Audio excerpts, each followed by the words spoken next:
Hey guys, Rexter here. Welcome to a brand new Fnaf Scary Reach Ruin video. In today's video, we're going to be discussing the dark and mysterious lore that surrounds our beloved protagonist in Glamrock Freddy. We'll also be discussing 3 absolutely insane theories that could change your perception of Fnaf Security Breach forever. Finally, we'll be discussing the question that everybody has been asking on the internet.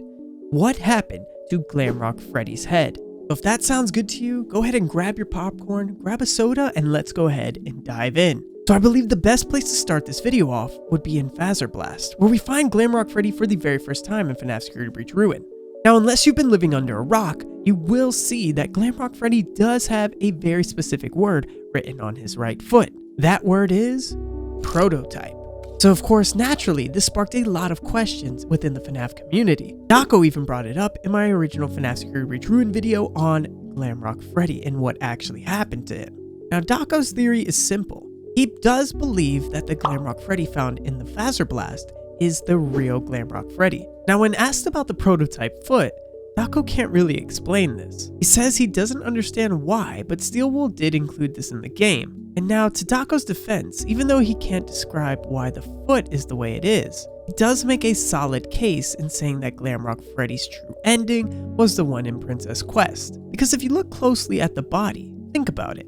At the end of the Princess Quest ending, Glamrock's body has been absolutely destroyed, but what makes this ending really stick out is the fact that Gregory, Vanessa, and Glamrock Freddy's head escape the pizza plex.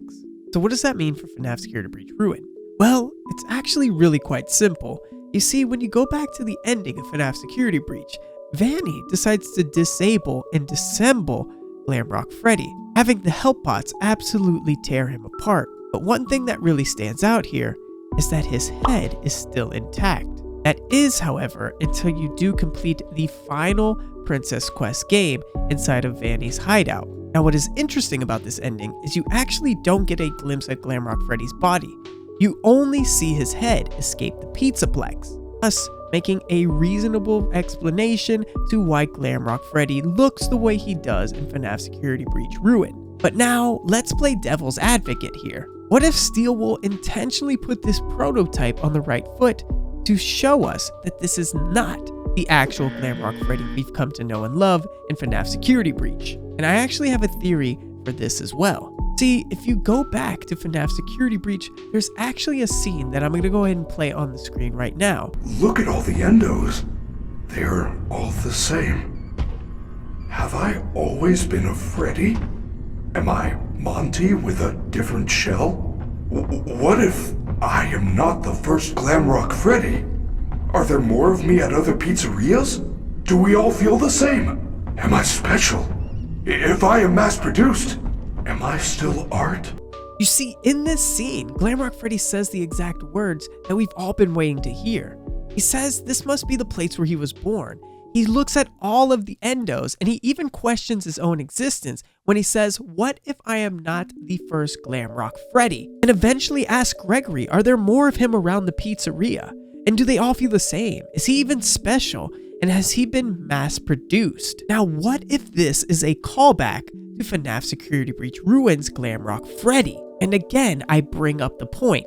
What if the word prototype was put intentionally on the foot of Glamrock Freddy? He might actually just be a prototype and the real Glamrock Freddy could have escaped in the burn trap ending. And we can even provide further details on this theory to prove it's right. Because another important detail that is staring us in the face about this Freddy is the fact that he has a green present in his stomach. Now, if you go back to the original Fnaf Security Breach, you will notice that the present that you open containing the Faz Watch is actually yellow. But this particular Glamrock Freddy has a green present on the inside of his body, and it is unopened, thus providing more details as to why I don't think this is actually the Glamrock Freddy that we've fallen in love with in the very first game.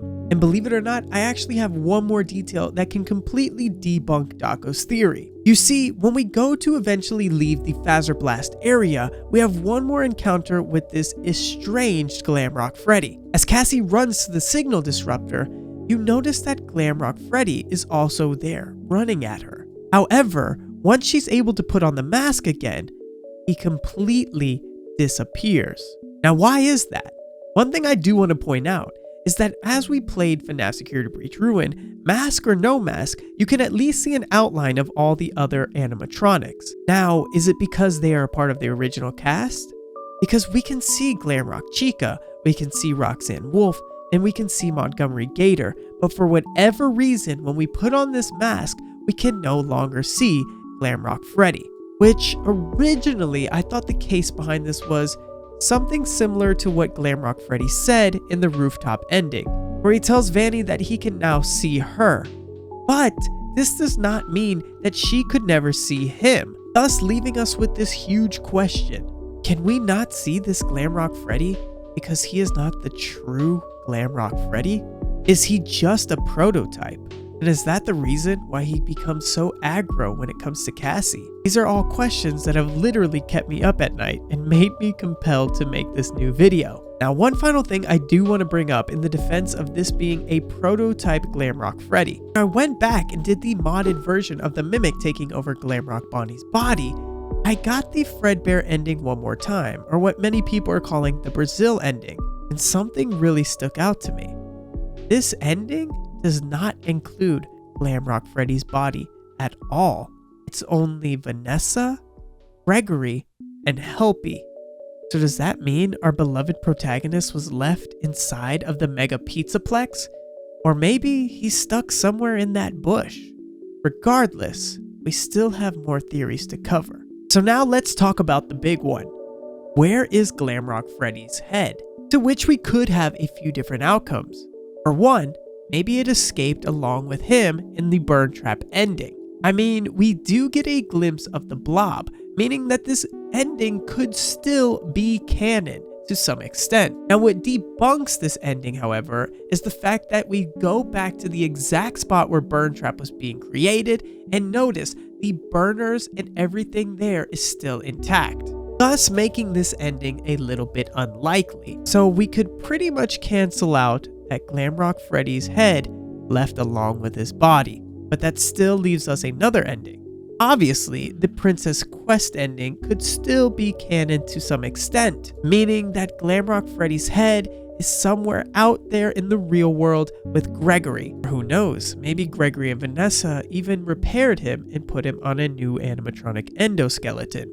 And this case could actually be further proven in FNAF Security Breach Ruin. Because notice guys, we find all of the body parts for the other animatronics. The only one we don't find is Glamrock Freddy. Now why is that?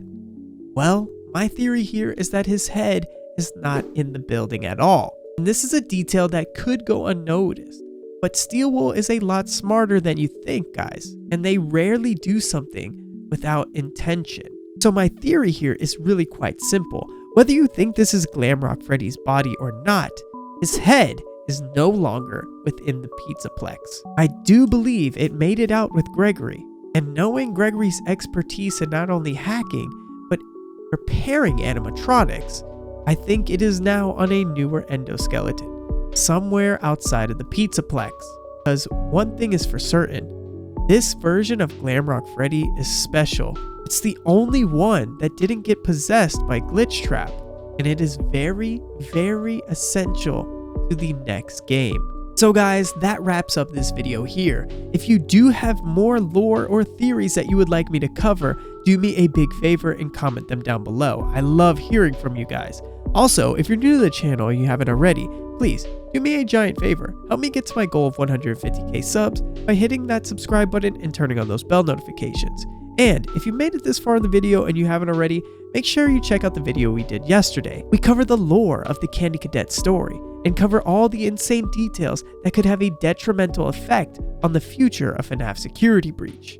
But guys, I'm going to wrap it up here. Thank you for all the love and support. And as always, peace out!